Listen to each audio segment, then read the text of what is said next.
Just like Grover Cleveland in 1892, I'm back. Thank you to everyone who watched part 1 of my presidential roasts. For any of you who thought I may have been unfair to some of our former commanders-in-chief, just know that I strive to be as fair in these videos as William McKinley was in the Spanish-American War. I'm going to be as unbiased as the election of 1876. This is comedy, and this is roasting. So just make like Benjamin Harrison during the Wounded Knee Massacre and try not to take it too seriously. Now before we get started, I do want to say, even though I'm making fun of all of our presidents, I do really love U.S. history, and I have a lot of respect for all the men who've held the position of President of the United States. Despite all their faults, there is something to be admired about all of these men. Except for Woodrow Wilson. Up first, we have famous vampire hunter Abraham Lincoln. That movie has got to be like at least the second worst thing to ever happen to Abraham Lincoln in a theater. Born in a log cabin in Kentucky, Abraham Lincoln would grow up to be proof that not all tall men are handsome. Abraham Lincoln was also known to be very long-winded. 7 years is how long it took him to finish a fucking story. Lincoln got a beard late in life. Her name was Mary Todd. Early in his life, Abraham Lincoln was a wrestler, and later in his life he would wrestle with his sexuality.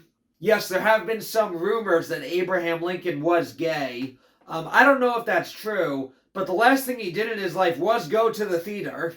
I don't think the rumors are true. If Lincoln were gay, he would never have worn that hat with those shoes. On April 4th, 1865, the nation was devastated when Abraham Lincoln was shot by actor John Wilkes Booth. And to this day, actors are still the most hated people in America. I just wish Abraham Lincoln knew what every fat guy in a diner already knows. You gotta avoid the booth. Abraham Lincoln was forward-thinking, open-minded, and a great politician. And he chose Andrew Johnson to be his running mate because opposites attract. Before getting into politics, Andrew Johnson was a tailor. He would sew together pants, shirts, jackets. So it turns out the country is the only thing he couldn't reconstruct. During Abraham Lincoln's second inauguration, Vice President-elect Andrew Johnson was absolutely hammered. He gave an incredibly drunk and belligerent speech at the inauguration. And not long after this, something even worse would happen. Andrew Johnson would become president. No! God, please, no! No! After the war, it was left to Andrew Johnson to lead the United States through the process of Reconstruction. But instead of helping black people, he met with some of them, vetoed a civil rights bill, and then got impeached. The only thing that's caused more racial tension in America than Andrew Johnson are white rappers. Andrew Johnson often referred to himself as the Moses of African Americans. Yeah, you remember that time that Moses got the chance to help the Jews and then vetoed every bill that would have given them rights? Andrew Johnson has disappointed more black people than Kobe Bryant's helicopter pilot. R.I.P. Kobe. In a speech given on Washington's birthday, Andrew Johnson referred to himself over 200 times and accused multiple congressmen of secretly plotting his assassination. Now, if that's true, I'd say it's the last time a congressman had a good idea.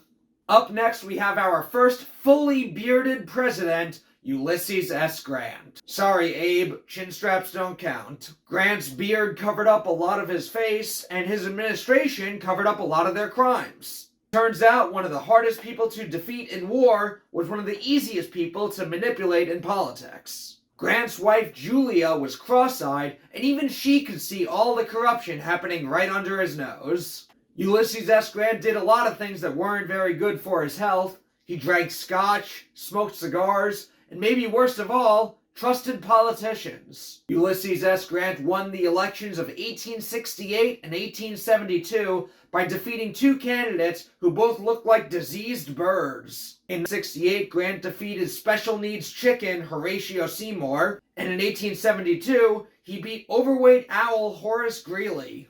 During the Civil War, Ulysses S. Grant controversially expelled all Jews from his military district after suspecting that they were creating a black market for cotton. Now I'm Jewish, and come on, is that really something we would do? I mean, a deal's a deal. This was shortly before Grant's siege of Vicksburg, which does sound like he kidnapped a Jewish guy. As Ulysses S. Grant grew older, he had a lot of financial struggles. I bet he wished he had some Jews around then. Grant was almost as broke as all the treaties he signed with Native Americans. At the end of his life, Ulysses S. Grant wrote his memoirs so he would have some money to leave to his wife Julia. He never drank in front of her, he wrote her hundreds of love letters, and the reason Grant is not buried in Washington is because women weren't allowed to be buried in military cemeteries at the time, and Grant insisted on being buried with his wife Julia. Turns out the S in his name stood for simp. Grant always unconditionally surrendered to his wife. No wonder Grant was so anti-slavery. He knew what it felt like to be whipped. Up next is Rutherford Hayes. Yes, a lot of people called Rutherford B. Hayes a fraud after the election of 1876. Today, he'd be called a fraud for impersonating Santa Claus. But Santa Claus brings gifts to all. Rutherford B. Hayes' gift to all was the era of Jim Crow. Hayes oversaw the end of Reconstruction. In response, blacks in the South called him Rutherford B. Trippin'. That's the stupidest thing I've ever said. Rutherford B. Hayes was our first hipster president. He was screwing over the working class before it was cool. Rutherford B. Hayes looks like the guy who ruins parties by talking about Bitcoin. The election of 1876 was the most disputed election in American history. Sorry, 2000 and 2020. 4 different states' results were undetermined, so an electoral commission was formed to pick a winner made up of 8 Republicans and 7 Democrats. And believe it or not, they voted in favor of the Republican 8-7. But Rutherford B. Hayes would have won easily if not for white supremacists in the South suppressing the black vote. Rutherford be confused. After 4 months, it was determined that Rutherford B. Hayes would become president, but as a compromise, Reconstruction would have to end. So you can't really blame Rutherford B. Hayes for the end of Reconstruction, but as somebody who lives in New York, I blame hipsters for everything. Democrat Samuel Tilden actually won the popular vote, and a lot of Americans felt that he was the rightful winner. Thank God we didn't have Twitter back then. Things could have gotten really ugly. Like First Lady Lucy Hayes. By all accounts, Samuel Tilden was a good guy, but he is the most evil-looking dude. Samuel Tilden looks like he's always about to go shut down an orphanage. Alcohol was not served in the White House during Hayes' presidency, and that really is a shame, because alcohol is the only way that Rutherford could find his wife attractive. Up next, we have James A. Garfield. The A stands for anticlimactic. James Garfield died less than a year into office after being shot at the Baltimore and Potomac Railroad Station. I'm just glad that nobody gets shot in Baltimore anymore. Garfield was against corruption in government. The only thing he felt okay cheating on was his wife. Yes, it turns out the only thing Garfield hated more than Mondays was being a loyal husband. Before his death, James Garfield helped end corruption in the post office, so it makes sense that when it came to monogamy, he mailed it in. Just like Tiger Woods. The man who killed James Garfield was named Charles Guiteau. Well, that's the name of the guy who shot James Garfield. The guy who killed James Garfield was Dr. Willard Bliss, with an assist from Alexander Graham Bell. And that is Dr. Willard Bliss. Yes, his actual first name was Doctor. And he was a terrible doctor. It would be like if Franklin D. Roosevelt's first name was Walker. Dr. Willard Bliss got to work and spent the next several months probing Garfield's wound with unsterilized fingers and instruments. Yeah, Doctor was a moron. Turns out Bliss is ignorance. Dr. Mario would have done a better job. Doctor brought in Alexander Graham Bell and his newest invention, the metal detector, to try and find where the bullet was inside of James Garfield. But instead, the metal detector picked up the metal on the springs on the mattress that Garfield was laying on, which led to more probing with unsterilized fingers and instruments. Yeah, the guy who invented the telephone also helped kill a president. The whole thing was about as dysfunctional as James Garfield's marriage. James Garfield asked to be brought to a house in New Jersey as his final resting place, because once you're in New Jersey, you want to die. After Garfield's death, the country was taken over by pretentious polar bear Chester Arthur. We went from a president named after a cat to a president named after an aardvark. But aardvarks don't hate Chinese people as much as this fat idiot. In 1882, Chester Arthur signed the Chinese Exclusion Act, and as somebody who loves me some Chinese takeout, f*** Chester Arthur. Without Chinese food, how are Jews supposed to celebrate Christmas? Think about all the great cultural contributions of the Chinese. Buddhism, Taoism, Yo-Yo Ma, and then Eastern philosophy, and then Kung Fu, and then Yao Ming, and then Shang-Chi, and then half of Olivia Munn, and then child labor, and then I'm sure there's more, but I can't think of any right now. And then Chester Arthur shouldn't have signed the Chinese Exclusion Act. And then that's it. I'm going to move on. And then I'm moving on to the next joke. And if anyone is offended by any of my Chinese jokes, I just want to say, 我很抱歉对我的错误。 Before his presidency, Chester Arthur held the very lucrative position of collector of the Port of New York. It's too bad he wasn't a collector of better grooming equipment. Dude looks like he shaved with a weed whacker. Chester Arthur had been a big part of the corruption within the Republican Party, but as president, he had an about face. As a man, he had a fat face. Arthur passed civil service reform laws as president, and many historians believe this was due to letters he was receiving from an invalid woman from New York named Julia Sand. Today, if you want to hear the political opinions of a disabled woman, you watch Laura Ingraham. Today, Chester Arthur's New York City home is a Mediterranean food market, and just like Chester Arthur's presidency, most of their food gives me indigestion. Up next, we have Grover Cleveland, the first walrus American president in U.S. history. Grover Cleveland was a big fan of William Taft, because without Taft, Grover would be the fat president. Grover Cleveland vetoed more bills than any other president up to that point in American history. The only thing he didn't veto were cheeseburgers. Grover Cleveland was known to everyone for his honesty and integrity. Except to that woman he may have raped. Maria Halpin was a sales clerk who Grover Cleveland fathered a child with out of wedlock. Coincidentally, when Maria Halpin accused Grover Cleveland of rape, she immediately had her child taken away and was put in an insane asylum. This is starting to sound a little Weinstein-y. Halpin was released immediately when it was determined that she was fine, and the only reason she had been admitted was due to an abuse of power. Getting a little more Weinstein-y. Now, we don't know for sure what happened between Grover Cleveland and Maria Halpin, but what we do know is that less than a year later, he ran for governor of New York as Grover the Good. I mean, what an inglorious bastard. During Cleveland's run for the presidency, Republican opponents would show up to rallies holding babies, chanting, "Ma, Ma, where's my pa?" Now that's the kind of thing that just makes you want to scream. In response, Democrats would chant back, "Headed to the White House, ha ha ha." This whole thing just sounds like a scary movie. As president, Grover Cleveland refused to sign a bill that would have given relief to drought-stricken farmers. Yes, just like every woman who ever slept with Grover Cleveland, farmland was dry. Cleveland once said, quote, "Even though the people support the government should never support the people." You know what it's called when you support something that doesn't support you back? An abusive relationship. Grover Cleveland just didn't believe in government involvement in people's lives, even when it came to struggling farmers. But he did believe in government involvement when it came to shutting down unions. The only thing Grover Cleveland took care of less than his body were working-class Americans. The Baby Ruth candy bar was actually named after Grover Cleveland's daughter, Ruth Cleveland. Well, the candy bar came out when Babe Ruth was the biggest celebrity in the country, but because they said it was named after Ruth Cleveland, who had died 10 years earlier, they didn't have to pay royalties. Grover Cleveland was actually a lot like candy, because they're both bad for a farmer's health. There was also a candy named after Grover Cleveland's philosophy on government. They were called Dum Dums.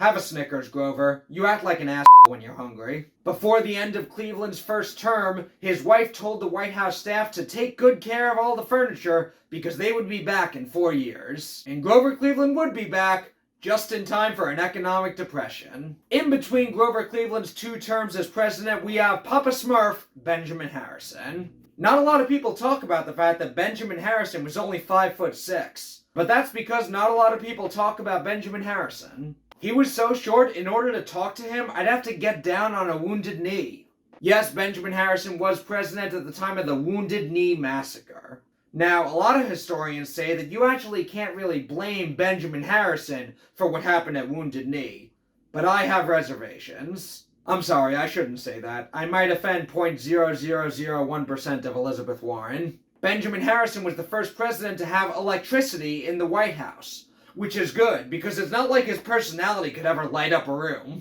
Benjamin Harrison was our last president with a full beard.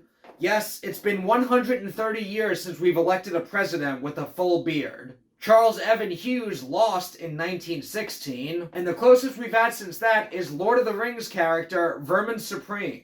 Americans treat presidential candidates with beards worse than the 7th Cavalry treated the Sioux Indians at Wounded Knee, as President Benjamin Harrison established Samoa as an American protectorate. So really, Benjamin Harrison's only great contribution to America is The Rock. Do you smell what Benjamin Harrison is cooking?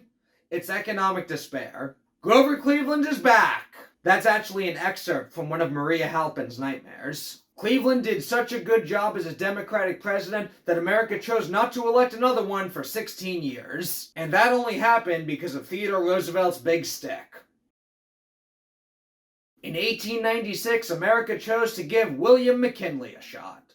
And in 1901, a Polish anarchist also gave William McKinley a shot. I would say his name, but I can't pronounce it, and don't lie, neither can you. William McKinley was assassinated while in Buffalo, and I thought the only thing that gets killed in Buffalo in big moments were the Bills. Just like Scott Norwood's kick that would have won Super Bowl 25, William McKinley was also too far to the right. Today, William McKinley is mostly known as that guy who was president before Theodore Roosevelt. This is actually not a black and white picture, it's just what William McKinley looks like in Theodore Roosevelt's shadow. 2 of the most shameful parts of American history took place during this time: America's occupation of the Philippines and William McKinley's eyebrows. In 1871, William McKinley married a woman who looks like Joaquin Phoenix's character in Gladiator. McKinley's wife, Ida, suffered from epilepsy. Epilepsy is a disorder where nerve activity in your brain is disturbed. Yes, for most of her life, the First Lady was down with the sickness.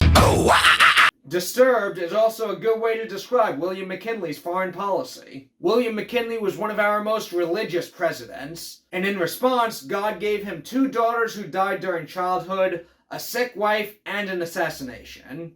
God took care of William McKinley like America took care of the Philippines. Up next, we have the love child of Harry Potter and the Pringles mascot, Theodore Roosevelt. The Philippine-American War continued during Theodore Roosevelt's presidency because once you pop, you just can't stop. Theodore Roosevelt hated being called Teddy, almost as much as Filipinos hated being called American. It's weird that we named the teddy bear after him when he didn't even like being called Teddy. It'd be like naming a football team after Native Americans and calling it the... Oh, that's right. Still better than the Commanders. Teddy was a big conservationist. The only thing he didn't care about conserving were Filipinos. As a child, Teddy Bear was very sickly. He was weak, he had asthma, bad eyesight. Sounds like this is the closest we've ever come to having a Jewish president. T-Bone worked to build up his body. He would move out to North Dakota for a time to live the Western lifestyle and become a cowboy. And it was during this time when he would meet future friend and political rival, William Howard Taft. It's going to be a little bit hard here not to be biased because Theodore Roosevelt is my favorite president. I love Theodore Roosevelt almost as much as he loved himself. In 1912, Theodore decided to run for president with the Bull Moose Party, and if you ask me, running for a 3rd term was bullshit. Roosevelt running for a 3rd term split the Republican vote and gave the country Woodrow Wilson.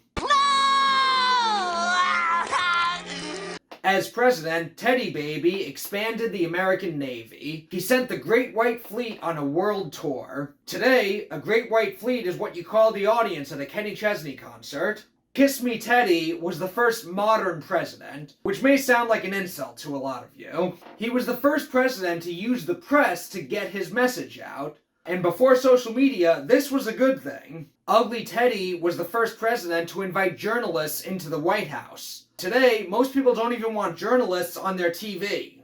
I actually went to college at Stony Brook originally to pursue a career in journalism, but I decided to become a comedian because, let's be honest, today, comedians have more credibility.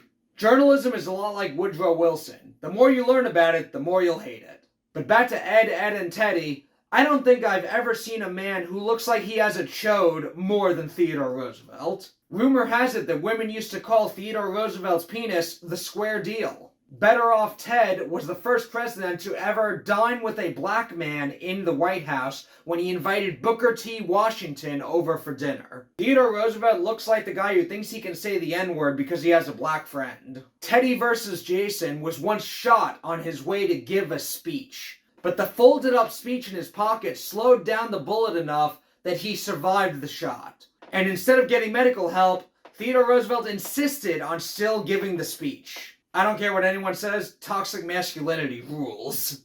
Roosevelt opened the speech by saying, "I don't know if you fully understand that I have just been shot," then opened his jacket to reveal his blood-stained shirt, and then said, "But it takes more than that to kill a bull moose."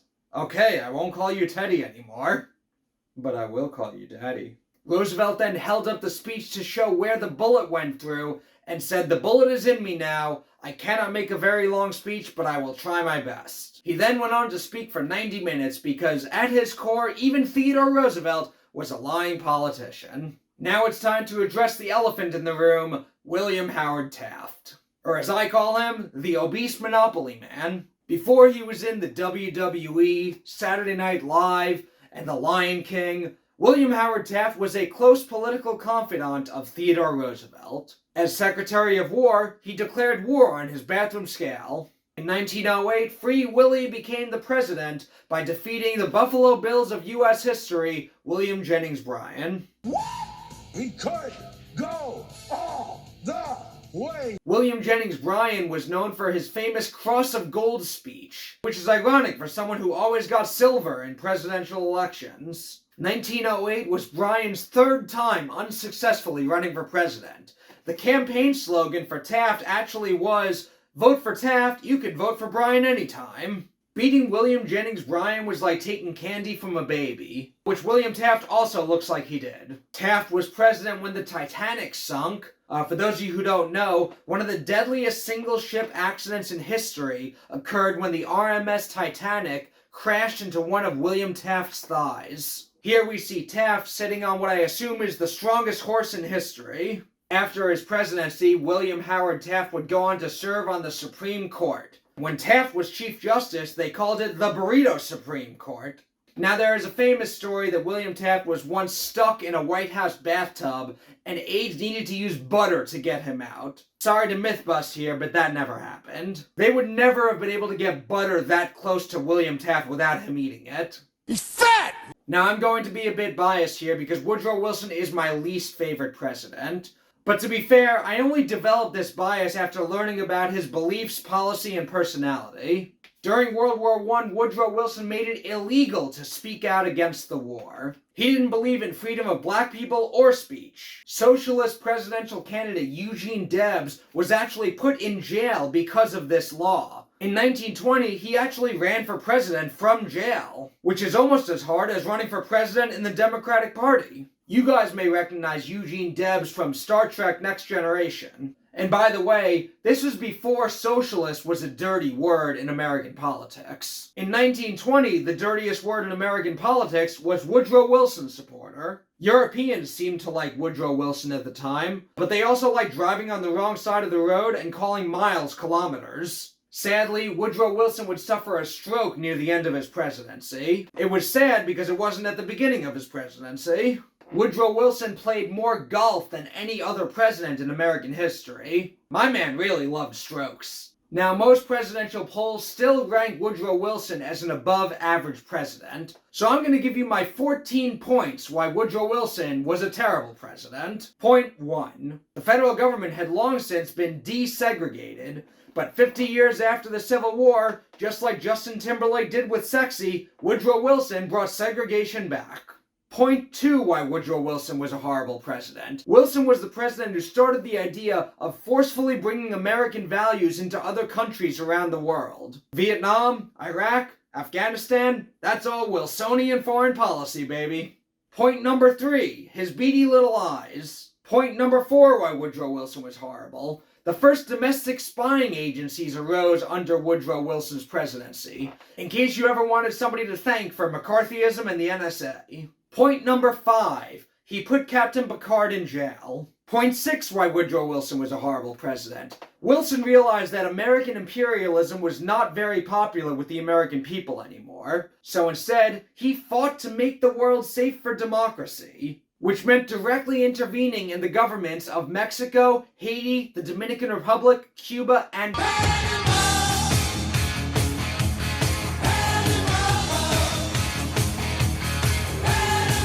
Wilson once said, quote, "I'm going to teach South American republics how to elect good men." I wish America had known how to do that in 1912. Point 7. Woodrow Wilson barely won re-election in 1916 with the slogan, "He kept us out of war." Just a few months into his second term, America entered World War I. But Wilson had a good reason to do this. He said that if we entered the war, the world would become safe for democracy. You remember how safe the world has been for democracy since 1918? Point number 8 why Woodrow Wilson was a terrible president. The bathrooms at the Woodrow Wilson rest stop off the Jersey Turnpike are disgusting. Point number 9, Woodrow Wilson created the Federal Reserve. He also spent most of his life reserving a seat in hell. Wilson created the Federal Reserve in 1913 to stabilize the American economy, and America never had economic instability or inflation ever again. Point number 10 why Woodrow Wilson was a terrible president. He created everybody's favorite government policy, the income tax. Now sure, the income tax was probably going to happen either way, but still, Woodrow Wilson. Point 11. I'm out of fingers. In 1918, Woodrow Wilson sent troops into Russia in a failed intervention that ended up strengthening the Bolshevik regime. But really, what's the worst that could come from a strong group of revolutionary Marxists in Russia? Point 12 why Woodrow Wilson was terrible. To establish global dominance for the US, Wilson insisted on negotiating the terms of peace after World War I. These are the negotiations where Europe redrew all of their borders and severely punished Germany. Is there anything bad that happened in the last 100 years that Woodrow Wilson isn't responsible for? Point 13 why Woodrow Wilson was a terrible president. He screened Birth of a Nation in the White House. Not to be confused with William Taft, who was the Girth of a Nation. Again? Seriously? And finally, point 14 why Woodrow Wilson was a terrible president. After he was out of office, the next election was won by a candidate who ran with the slogan, "Return to normalcy." If you break up with a girl and she says all she's looking for now is a return to normalcy, it was a bad relationship.